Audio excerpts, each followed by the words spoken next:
Bonjour et bienvenue dans le Morning News. Au sommaire de l'actualité, l'Afrique à l'épreuve du terrorisme. Comment parvenir à une meilleure coordination, organisation dans la lutte contre la menace? Depuis des mois, les terroristes tentent de s'installer dans la bande frontalière est du Burkina Faso qui est aujourd'hui un véritable sanctuaire pour les terroristes. Nous ferons le point dans ce journal. Doing Business 2019, plus 9 points pour le Maroc dans le classement de la Banque mondiale sur l'environnement des affaires. La corruption, les pertes sont estimées à près de 150 milliards de dollars chaque année sur le continent africain. La lutte contre le fléau, quelle place pour la jeunesse? Question posée dans le cadre de la Journée africaine de la jeunesse célébrée ce 1er novembre.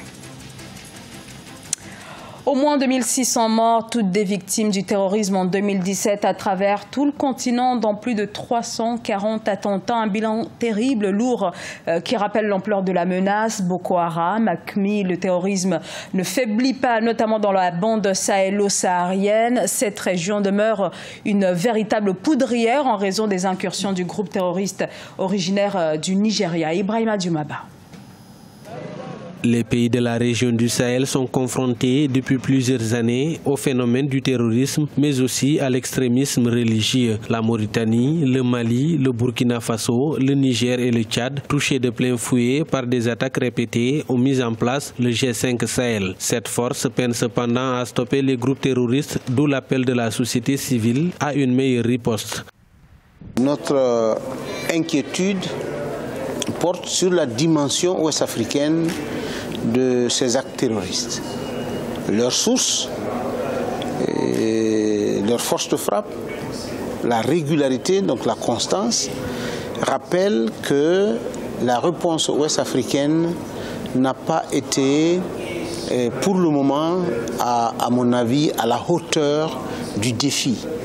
Et il faut le relever. En plus des mécanismes des États, certains acteurs plaident pour la mise en place d'un parlement ouest-africain de la société civile. Objectif, faire des propositions alternatives face à la montée de l'extrémisme religieux. Les forums, les conférences ne sont pas la solution extrême, ne sont pas l'unique solution. Et la solution, c'est le porte-à-porte.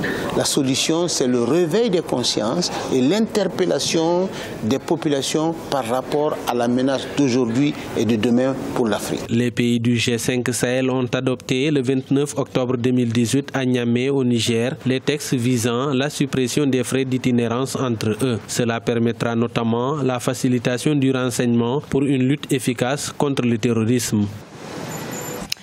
La Côte d'Ivoire devrait prochainement ratifier l'accord sur la création de la zone de libre-échange continentale. Le Parlement en a adopté le projet ce 31 octobre. Cette zone de libre-échange a été lancée au mois de mars. Elle porte sur un marché commun de plus d'1 milliard d'habitants. Projet qui rencontre de nombreuses réticences. Seuls 9 pays ont ratifié l'accord qui nécessite 22 ratifications pour son entrée en vigueur.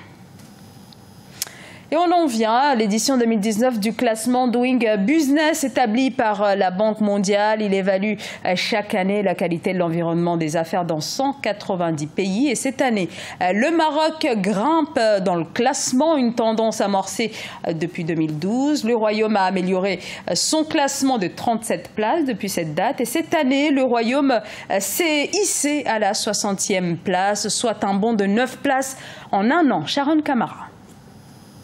Dans le classement Doing Business publié par la Banque mondiale, le Maroc gagne 9 places et se hisse désormais à la 60e place avec un score de 71,02% contre 68,56% en 2018.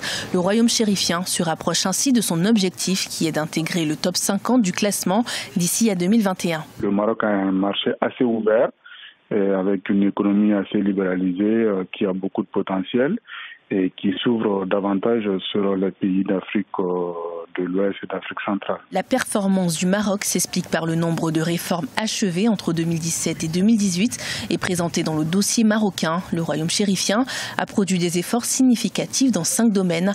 La création d'entreprises, le raccordement à l'électricité, le transfert de propriété, le commerce transfrontalier ainsi que le règlement de l'insolvabilité. Tout cela est dû à une forte réforme de l'économie du Maroc ces 10 dernières années et une ouverture vers les marchés émergents. On pourrait peut-être s'attendre éventuellement à l'entrée du Maroc dans le club des pays émergents très bientôt. Dans la région MENA, le Maroc est le 2e du classement derrière les Émirats arabes unis. Parmi les autres importantes économies de la région, on retrouve l'Algérie au 57e rang, derrière l'Égypte, l'Iran, l'Arabie saoudite et la Tunisie. Dans l'actualité également, l'Égypte et le FMI qui sont parvenus à un accord de principe sur le décaissement d'une nouvelle tranche de prêt d'un montant de 2 milliards de dollars. Le versement doit encore être approuvé par les instances dirigeantes du Fonds monétaire international. Ce décaissement s'inscrit dans le cadre d'un programme de soutien de 12 milliards de dollars approuvé en novembre 2016 par le FMI.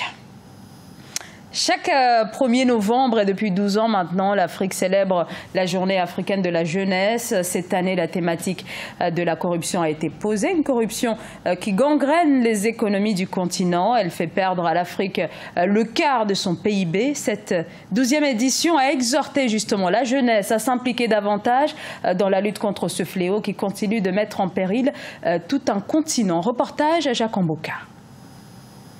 C'est un fléau qui affecte le développement de l'ensemble du continent. La corruption gangrène tous les secteurs de la vie et affecte considérablement l'épanouissement de la jeunesse. Rares sont les pays qui luttent avec des résultats probants contre ces fléaux. Pour Francine Mouyumba, présidente de l'Union panafricaine de la jeunesse, la corruption ne favorise pas l'émergence de la classe moyenne. La corruption n'encourage pas également la classe moyenne en Afrique parce qu'aujourd'hui, nous avons ce problème dans plusieurs États africains où nous n'avons pas la classe moyenne.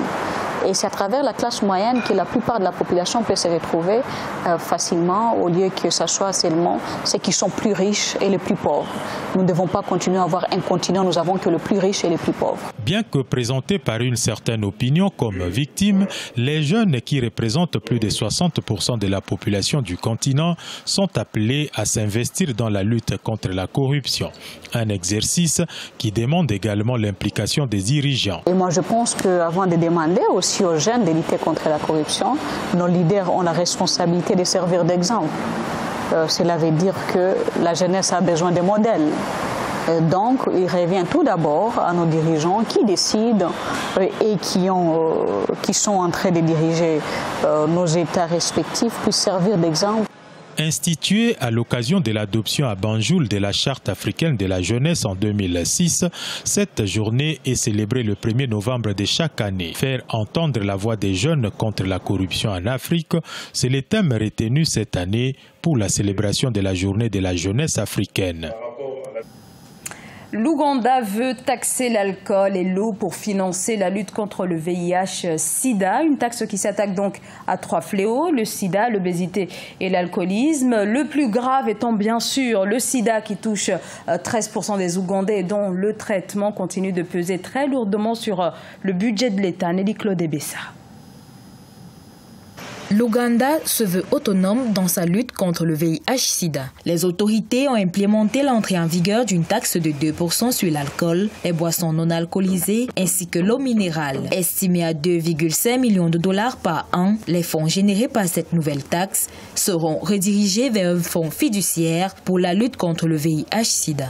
Une stratégie qui permettra de rendre le pays moins tributaire des donateurs étrangers. Nous avons besoin de revenus générés localement pour faire face aux défis du VIH dans le pays. Dans l'éventualité d'une réduction du financement de la communauté internationale, nous pourrions être en mesure de maintenir nos propres interventions. Le pays a besoin de plus de 700 millions de dollars chaque année pour la prévention et le traitement du VIH. Les activistes sont mitigés par rapport à la nouvelle mesure. Certains estiment que le gouvernement doit élargir son budget national pour la santé en accordant la priorité au financement du traitement du VIH. Les pays devraient se tourner vers la mise en place de financements innovants qui leur permettront de mobiliser de nouvelles ressources plus prévisibles, plus équitables et plus pérennes. Des activités telles que le transport aérien, la téléphonie mobile, les transactions financières pourraient être opérées. En Ouganda, au moins 68% du financement du traitement du VIH proviennent des donateurs, tandis que seulement 11% proviennent du gouvernement